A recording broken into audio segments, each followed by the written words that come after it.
everyone. Good morning, and welcome to The Land Podcast, episode number 140. My name is Ian. I'm Rob. I'm Derek. Huge announcement. We're gonna talk about this before we even talk about MMA stuff. Robert Downey Jr. is going to be, I almost said MF Doom. He is going to be Dr. Doom. Announced yesterday at Comic-Con.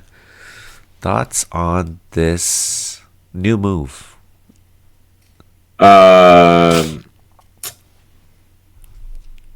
It's so hard to trust Marvel lately, especially since I haven't seen the Deadpool movie yet. I feel like this phase of Marvel has just been rough. Obviously, with the Jonathan Majors stuff, like they had to pivot. I don't know. I'm open-minded at this point. I'm still open-minded. I believe that they can create something great, especially Doctor Doom, bro. That's a top tier villain, top tier superhero character. So hopefully, they'll do justice by him. RDJ will do justice by him. Even though I would have preferred a couple different actors. Yeah, it's funny because yesterday I was talking to our friend Michael. I'm like, who could really play Doom? And obviously, my number one was Murphy. Yeah. Killian would be good too. But for that to come out and the way they displayed it at Comic-Con was just crazy. It's like Robert Downey Jr., I trust him. Mm-hmm. And I trust the Russo brothers, all the way, dude. Yeah. I'm excited for that. And it was funny because, before they even posted anything, I saw, the Secret Wars poster, and I was like, there's 2027, there's got to be something crazy in between, and that came out. I was like, holy shit, dude, this is gonna be so fun, dude, especially after what just came out last week. I'm excited for it. Yeah. It's weird. I don't know. I don't know if it's gonna be like a Tony Stark turns into Doctor Doom, or if how are they gonna do this? It's for sure going to be an alternate timeline kind of thing, I think. Yeah. Since they've been playing with the multiverse so much, and there is a comic book storyline where Iron Man is Doctor Doom or something like that. I'm not familiar with it, but I was reading on it and why people were saying that it makes sense and stuff like that. Okay. Sounds like we need to hit up our comic book nerd Tony to figure out what's going on. But yeah, Rob said it. I trust the Russo brothers as well. Trust the process. RDJ by himself is a fantastic actor, so better him than some other people. Have you guys seen the leaked Fantastic Four trailer as well? I seen it, but I didn't watch it. Oh shit! Was it good? Galactus. You get the first look of Galactus in that trailer. They played that at Comic-Con. I'm guessing no cameras allowed, but someone obviously was able to record that. So that looks great too. That looks really fun. Oh, if we're getting Galactus, we're getting Silver Surfer. Exactly. Yeah. And would you think Doctor Doom is a villain in the Fantastic Four movie? Since that's, I think we'll get a glimpse. Yeah. But I don't think he'll be the main antagonist. Oh, okay. Yeah. Isn't it? Am I tripping, or do I remember Ruth from Ozark getting cast as Silver Surfer, or is that a whole different thing? She's definitely gonna be one. Now, I'm about to watch Deadpool today, but Rob, is the movie kind of like a send-off for Deadpool and I Know All the Mutants, or is it kind of like, oh shit, there's more that's gonna happen? There's more than I expected. Wow. Dude, it's a fucking treat. There's like gonna be a lot to take in, bro. It's crazy. Damn. Okay. Okay. I'm excited. um. All right. Uh. UFC Manchester, UFC 304 Manchester was yesterday. Um, a lot of Dana White wasn't happy. We'll talk about that later, but I guess we should talk about both title fights. Tom Aspinall gets the first round TKO against Curtis Blades. Thoughts on his performance? I thought he looked great. And I mean, I've seen some people online saying it might have been an early stoppage, but I think when a fighter raises up, they go flat, they raise back up, and they go back to flat. I think that's a good call for a stoppage without like really defending. This is not really intelligently defending yourself. This is please don't hit me in my soft parts. You know what I mean? There was no like really movement to get to his back or start to build up or anything like that. And if it was, he fell back down. So I thought it was a good stoppage. Another thing too that I was seeing was people saying that Tom looked like he could easily be hit, and that means that Alex would KO him in the first round. Where people forget, like Curtis Blades is probably one of the best wrestlers, if not the best wrestler, like in the heavyweight division. The third of the takedown is always there, and you could tell like Tom was changing levels a lot. I don't think he would strike that same way against Alex, but that's a not even a fight that's really on people's radar right now. You know what I mean? After the call out, I like the call out. Never gonna happen. Never gonna happen in a million years. But I like the call out. No tweets from drunk dad last night. So yeah, good performance by Tom. Yeah, good performance by him, and good performance by Blades before that. Like he was catching Tom too. Yeah. As for the stoppage, I like the stoppage. I think either way, even if you're on that side saying it's early, I get it. But Tom was in the position where he wasn't going to stop. Mm-hmm. And he's one of those guys where no matter what position he is on the ground, he finds his way to get strikes on you, like Alistair Overeem. Like he just finds his way to catch you on the ground. And yeah, I thought it was a good stoppage. Which, like I said, Curtis Blades striking, it was catching Tom, which it's a little suspicious, dude, because John Jones is another fucking. It's a different thing when you talk about John Jones striking and his fucking IQ. It's just different. It's different. I don't know. I don't know if we're gonna get the Stipe fight, but that's gonna tell us a lot too, because Stipe can strike too. Unfortunately, it's just been so long since he's fought. So I don't know if that's gonna happen. I don't know if John Jones is gonna come back, but all we know is Tom Aspinall's here. I wish it wasn't an interim belt. I really hate that belt, especially for a guy like Tom Aspinall, who's so like well deserved. Yeah, dude, I hate it, but good for Tom. He looked great in there. Petrol hands, baby. Yeah, he looked fantastic. I guess I would say I wasn't surprised that he got the TKO finish first round, as it has always been for a while. I like the call out. He has a lot of fights lined up for him now. Alex Bejeda, John Jones, or the winner of Jones versus Stipe, I should say. And then, what do you guys think about a fight? I don't know how this could possibly happen, but what about a fight between Aspinall and Ngannou? Which one excites you more? Aspinall and Ngannou, or who? Aspinall and Jones? Yeah. Aspinall and Jones. Aspinall and Jones.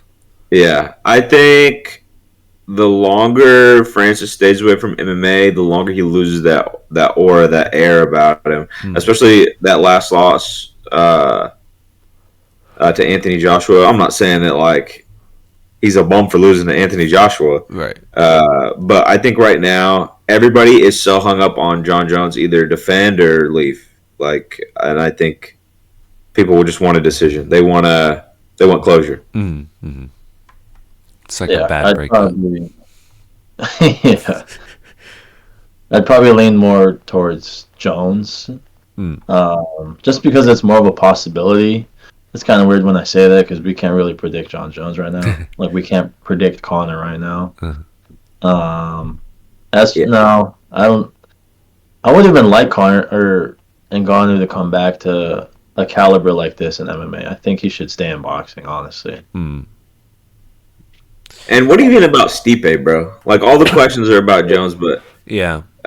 dude, I just if Mokaev really gets cut, Mokaev fought 7 times in the UFC. His first fight in the UFC was before Stipe's last fight in the UFC. Hmm.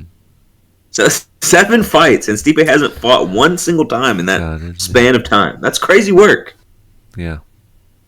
I'm surprised that, I mean, it makes sense for Dana White to beg and plead for John Jones to fight again, but for him to give the same treatment to Stipe, it's not like, I mean, Stipe was the baddest man Could on the go planet for a heavyweight, little bro. bit, but the dude's old. I'm surprised Dana's like not moving on from that either. I think it's the title that we've attached to him. That everybody calls Stipe the GOAT heavyweight now. Yeah. That I think that title is like so pinned onto him Oh. that it's like kind of carrying him into this age, really. Yeah. All right, the main event of the evening. Number 2 ranked Bilal, remember the name, Muhammad, has beat Leon Edwards by unanimous decision. Thoughts on this fight? I'll say this, bro. Bilal impressed me, bro. What impressed me the most was that I thought when they first started going, Bilal was pressuring with strikes, throwing a lot of strikes, moving forward, throwing a lot of strikes, and Leon was countering and catching him, and Bilal just walking through everything Leon has to offer. And then every time, the biggest difference to me, what I thought in the first round, where I was like, I felt like Bilal's going to win the fight. When Leon goes to disengage, Bilal's not giving him a second to breathe. He backs up. He was backing up with this weird arm thing. Bilal was landing that uppercut every single time. And I thought every time Leon catches Bilal goes to disengage. Leon isn't chasing. Leon isn't moving forward. Leon isn't cutting off the cage. He's giving Bilal time to move out and reset. Bilal gets back, reset, and then he moves back forward and does the same thing again. And it was just frustrating to watch. Yeah, it was frustrating to watch. I mean, obviously I wanted Leon to win, but yeah, man, Bilal came in with a great game plan. Obviously the takedowns looked so clean. He looked so strong. Yeah, man, he looked good. Sucks for Leon, but Bilal literally just had the performance of his life. And I think that's just who Bilal is now. I mean, we've seen it in the fight with Sean Brady. I thought we didn't see it in the sample size that we got here, but yeah, I think Bilal has just completely transformed himself. He looked great. Yeah, I mean, Bilal looked completely different than their last fight when the eye poke happened. He just looked like a complete fighter. As he's been for the past like 2 years. You know, this guy's been waiting forever. And are we good? Okay. Well, I mean, Bilal looked good in the striking, and keeping that pressure on Leon just was the biggest problem for Leon. Just keeping him on his back foot. Obviously, that training with Khabib and his team, like all those guys, really, really just pays off, dude. Because he's fighting just like them. No space, no breathing, keeping it close, mixing up the striking so you can get you could level change. And on Leon's part too, man, I expected more from him. Especially the hand fighting, bro. Like majority of those takedowns, you saw no hand fighting. He was more like on the side of creating a base, but Bilal just had his timing down. Like he knew he had his timing to where he had some type of hold, and he would have he just went for the takedowns every time, and he got it. And it from the first round to the end of the fight, like these takedowns look so easy, dude. Yeah, good on Bilal. It may not have been the most exciting fight, but that's just how these dudes get it done, man. There's no stopping it. I mean, that's on these guys to stop this game plan because it's just gonna run through everyone at this point. Mm-hmm. Um, Thoughts on the takedown where Leon landed right on his head?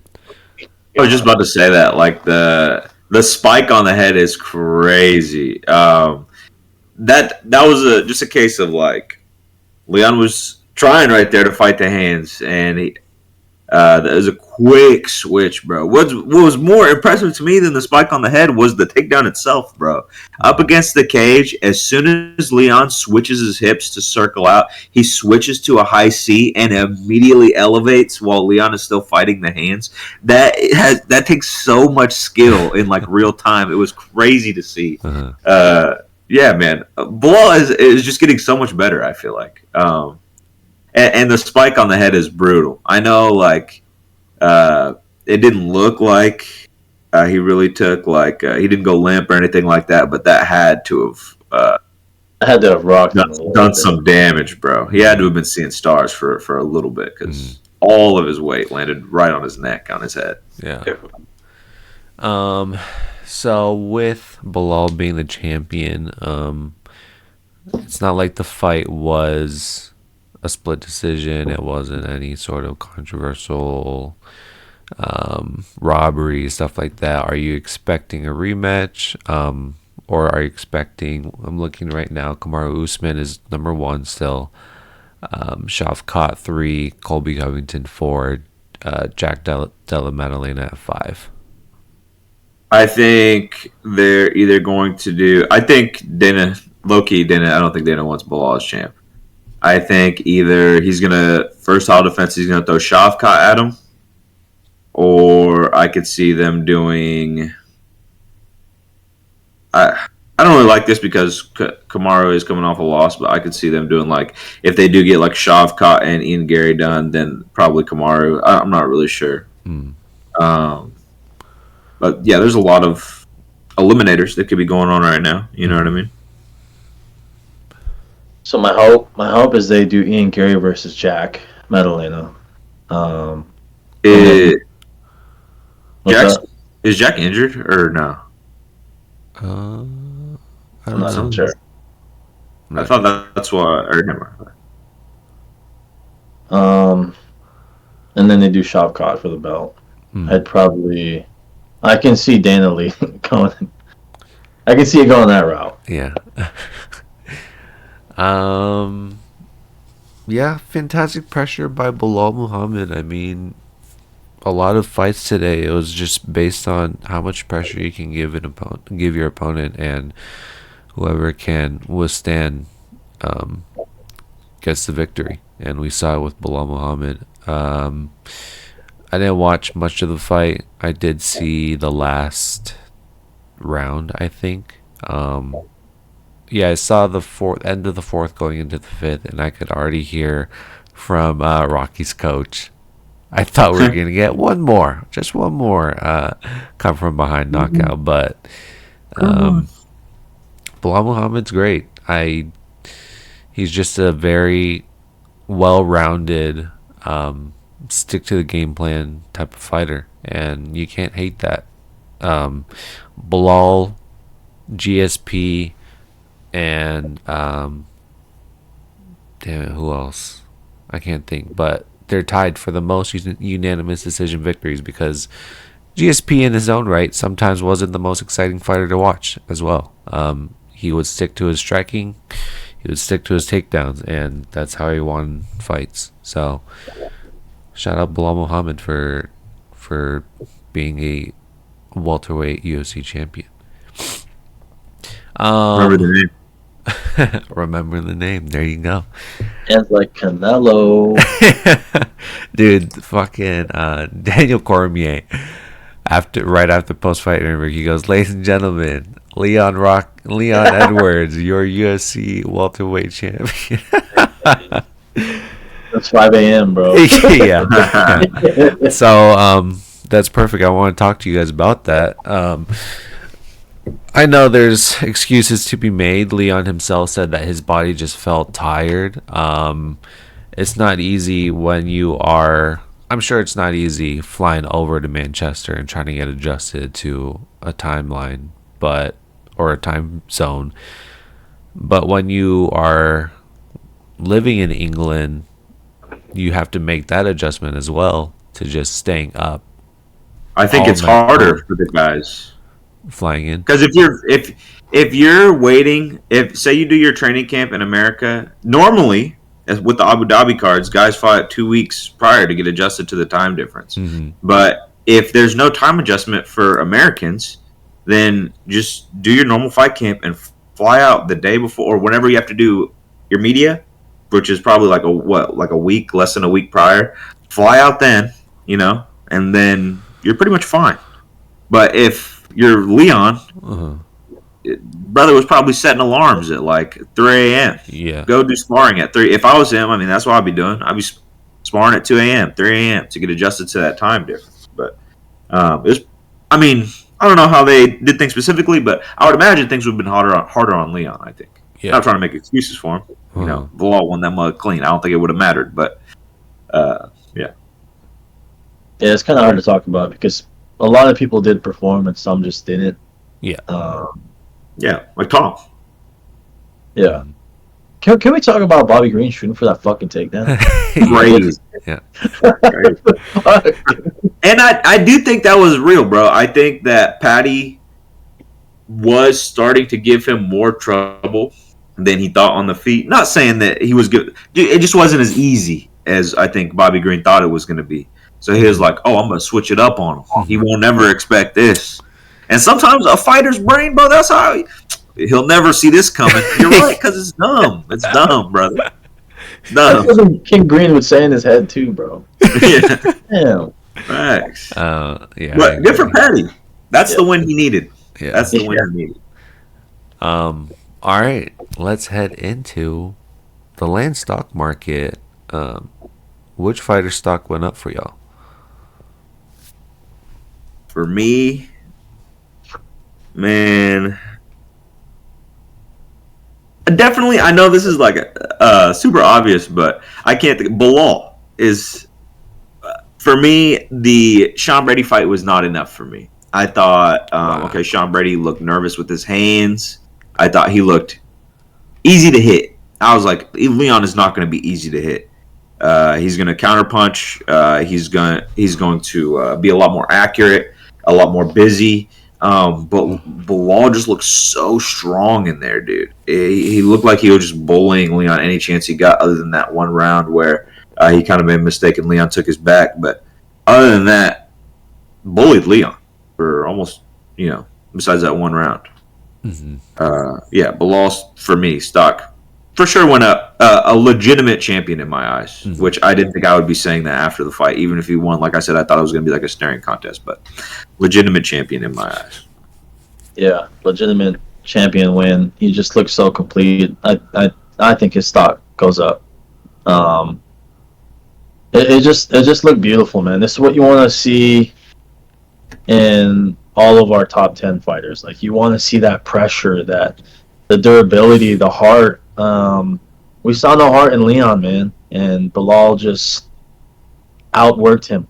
Mm-hmm. Like Kamaru outworked Tyron Woodley, dude. It was just, it's cool, man. It's cool to see. Bilal stock went up. Yeah. Okay. I'm gonna go with Arnold Allen. It's not like Arnold Allen's striking is anything creative. It's not anything to oogle about, but again, the pressure was there for 15 minutes. He was applying the pressure right on Giga. Giga could not get anything going. And I'm happy to see it because Arnold Allen has fought two gnarly fights, his past two fights. So I'm excited to see what Arnold Allen can do. It brings new, refreshing air to the featherweight division, and he's ready for top 5. Brian Ortega, Yair would be fun.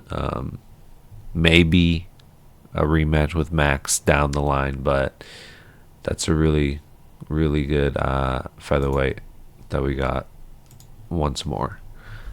Whose stocks stay the same? I'm gonna say I still love watching him fight, bro, but I would really, really love to see a finish from Nathaniel Wood. I get Pineda was so tough to put away, bro, but Nathaniel Wood punches like he's trying to. I don't even know, bro. Like he's punching through stuff. You know what I mean? You get the audio from every strike that lands sounds so brutal. And he was landing so clean on Pineda. He just looked faster. He looked stronger. But Pineda's so tough, man. Even like winning that third round, coming back and winning that third round. But other than that, the first two would dominate it. Absolutely dominated. Yeah. Like I said, I feel like most of his fights go that way. He's hitting hard, so I don't understand how he's not finishing these guys. But yeah, I would like to see a finish or a win against a higher echelon of fighter from Nathaniel Wood. It's gonna be hard to say because we didn't get much out of him, like we always do. But I'm gonna say Tom Aspinall just because he was getting caught by Curtis Blades. Yeah, it's Tom Aspinall. Yeah, I like that. I agree. I would love to see him fight more than 2 rounds. I know it's crazy to say that, but there's still some question marks that I would love to see him test out his gas tank, his grappling. I know his grappling is amazing, but it's been a while. These flash KOs or TKOs are fun and exciting, but I just want to see something more out of Tom Aspinall. So I agree with that. I like that one. And then whose fighter's stock went down? Man. There's a lot of obvious ones. I wanted at first. Kop's not far behind. Let me say that. If Mokaev really gets cut, Kop is not far behind, brother. But that's the obvious one to me. The one that makes me more sad, the one that's more, I think, personal for me, is Molly.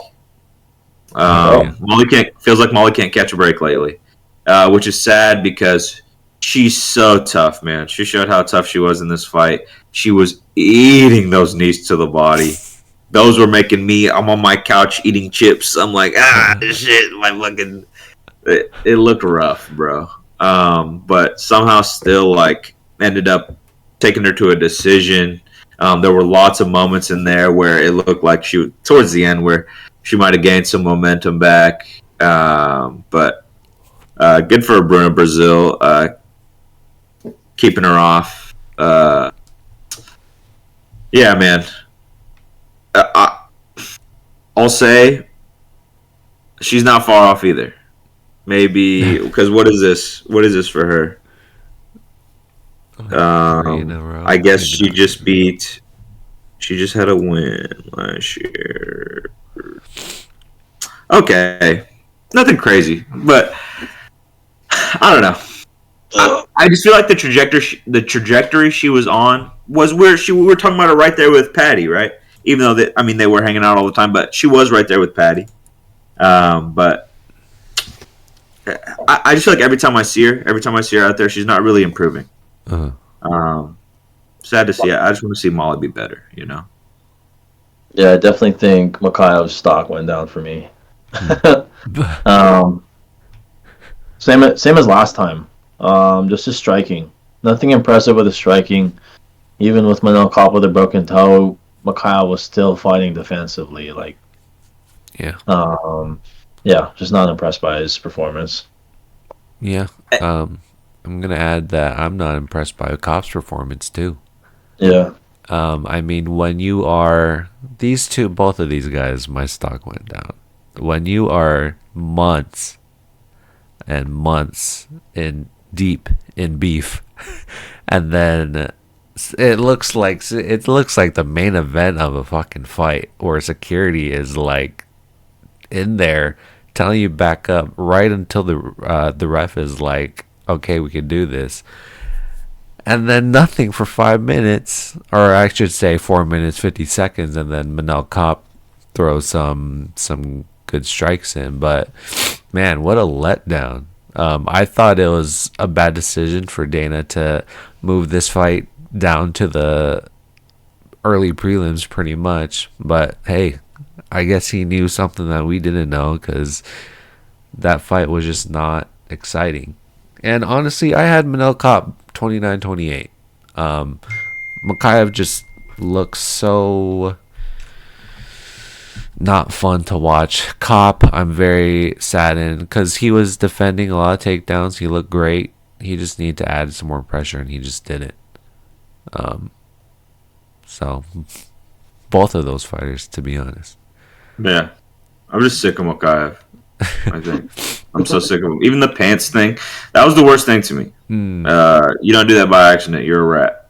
You're literally a rat if you're pulling a guy's pants down and trying to climb up to establish position. Yeah, man. And then Mark Beltran too. He was trying to get his attention. Like, listen up, dude. You can't be doing that. That is such a bad grab. Right. That was our thoughts on UFC 304. Let's head into UFC Fight Night Sandhagen versus Umar Nurmagomedov in Abu Dhabi. We'll start with our lightning picks to kick us off. In the middleweight division, Denis Tululin versus Cedric Dumas. Dumas, he needs bail money. He needs the bail money.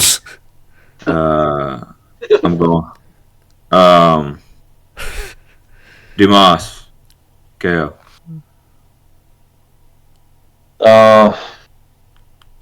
Dumas by decision. Yeah, I'm going to go Dumas by knockout as well. Next, Jai Herbert versus Rolando Bedoya. Jai Herbert decision.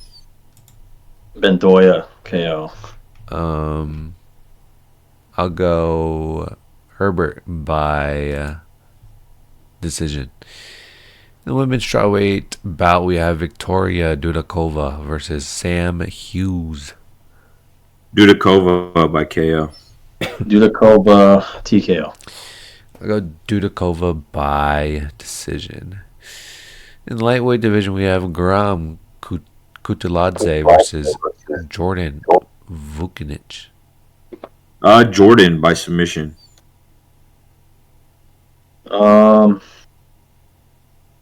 Guram by decision. I'll go Guram by decision as well. Heavyweight bout, Shamil Gaziev versus Dontel Mays. Shamil KO. Shamil KO. I'll go Shamil by KO. Next up, we have Muhammad Yahya versus Kawe Fernandez. Fernandez decision. Fernandez decision. Fernandez submission. And then our main preliminary bout is between number 15 ranked Alonzo Menefield versus number 14 ranked Azamat Mirzakhanov. Azamat. KO. Menefield decision. Dang, I'll go Azamat by TKO. All right, to kick off the main card, we have Joel Alvarez versus Elvis Brenner.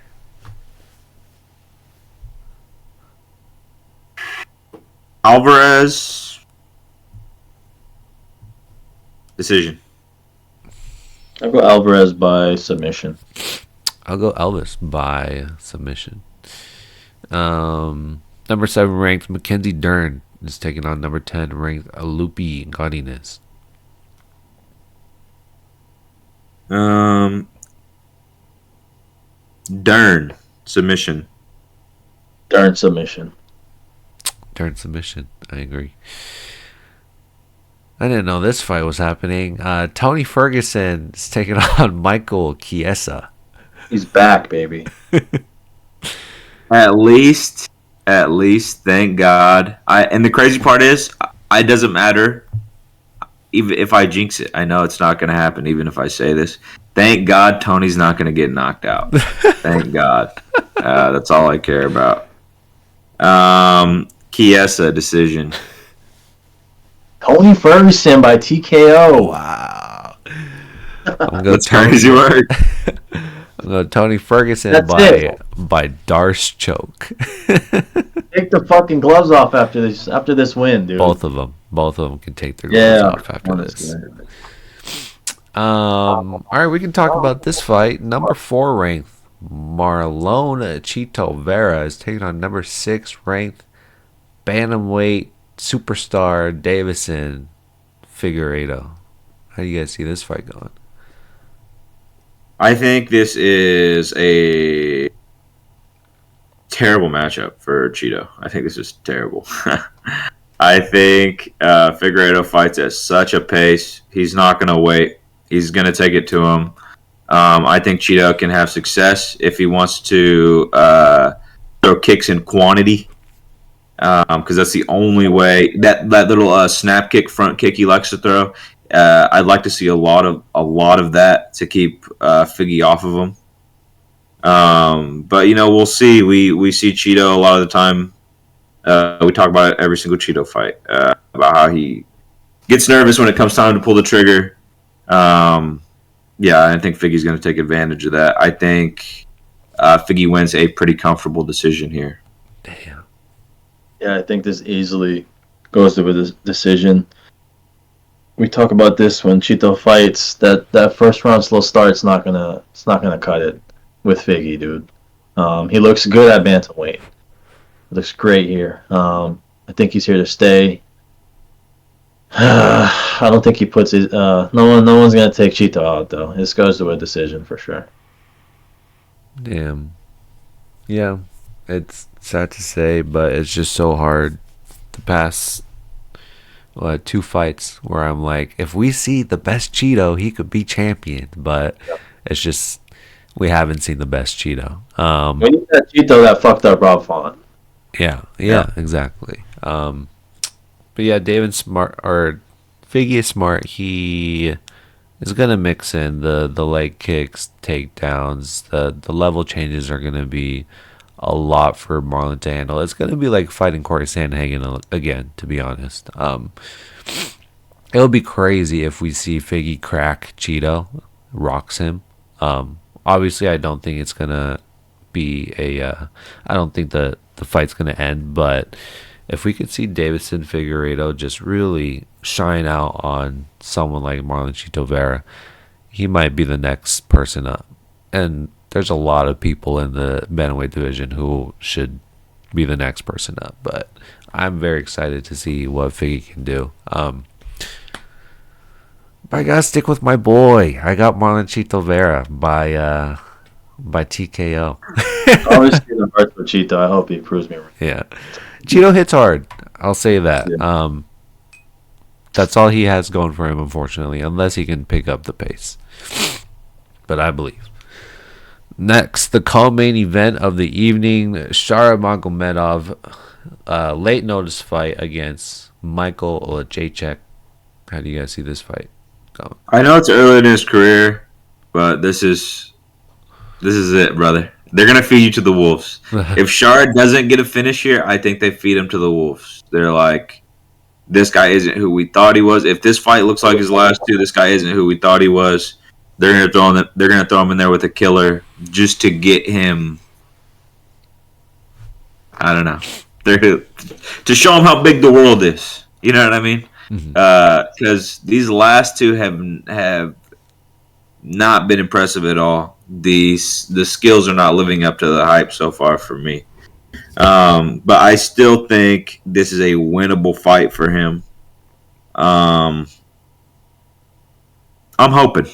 I'm hoping. I'm gonna say Shar by KO. I'll say second round KO. I'm hoping, but we'll see what happens. Remember when he first got signed and how hype everyone was? Yeah. The eye. I mean, just seeing that picture of his eye, that got it blew up. He blew up that moment he got signed, Yeah. and he has been really living up to that expectation. Which the UFC does this all the time, man. You keep fucking pushing these fighters, dude, and they don't put out. And I still think Shara wins this fight though. I think this goes to a decision win. I don't think it's gonna be. It's just not gonna. I don't see another statement. I don't see a statement happening in this fight. I think Shara, his stock, he's gonna be. His stock's gonna stay the same for me. I can guarantee that. Yeah. Um, I'm surprised Olajaychik is fighting so soon. I thought he broke his arm against Kevin Holland, unless maybe it's just a dislocation. But anyways, Oh yeah. this is a very interesting fight. Olajaychik has been on a losing streak, but he's fought some gnarly competition. Shara, on the other hand, has been fighting cans, and he's just barely. Sorry, Bruno Silva is not a can. I'll change my mind on that, but Shara has just not looked good. Um, Although he got a finish his last fight, he still didn't look good in his last fight. So, um, Michael just loses in weird ways. I'm gonna go Shara by knockout because he has to get this finish, especially in the co-main event slot. I think that's crazy too. All right, main event of the evening. We have waited for this fight for a very long time. Number 2 ranked Corey Sandhagen is taking on number 10 ranked Umar Nurmagomedov.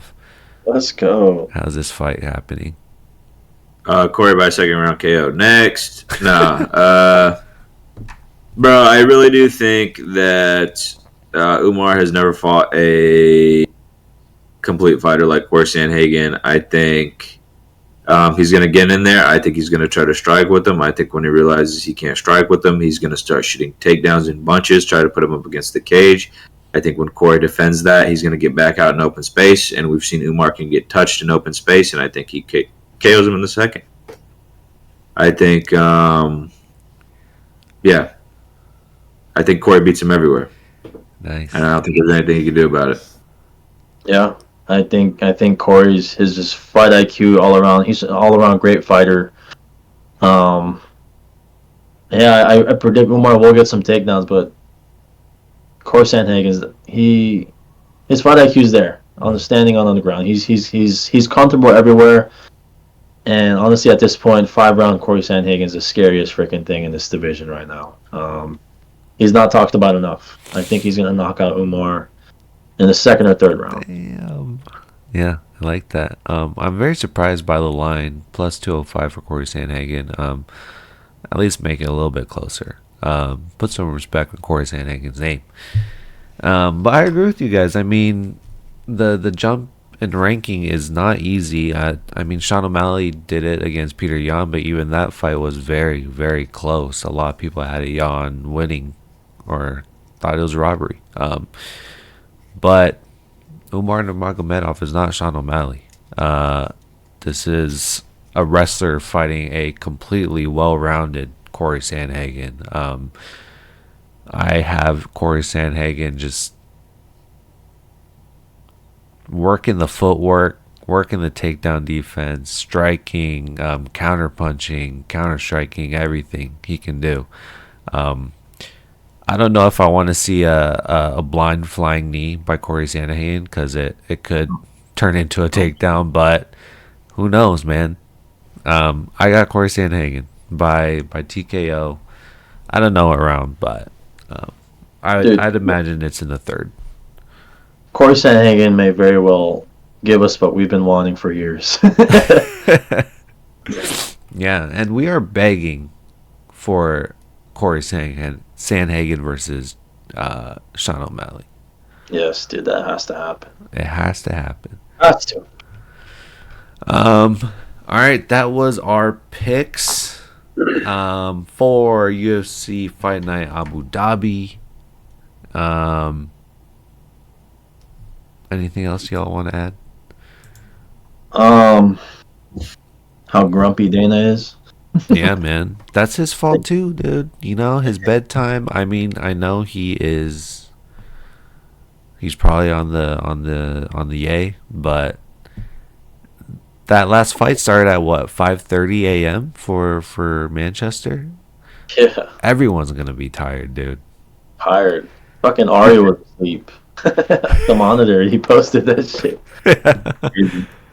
I can't believe that. I think that is so crazy. They got the money from the venue, from all the people buying tickets, and he was greedy enough to get the pay-per-view money over here in the United States. I just think it's bad. You can't be having media at a regular time all week up until fight night where you have to stay up Yeah, crazy. way past when. That's crazy to me. All right, what's your guys' song suggestions? Get Rhythm, Johnny Cash. Johnny Cash. I'm gonna go with "Lovers Rock" by TV Girl. Float. Black. "Float" by Black. Black or Six Lack? Big Slack, You Six lag. All right, bet. All right, that was our that was I don't know what I'm saying. That was episode 140, y'all. Hey, dog.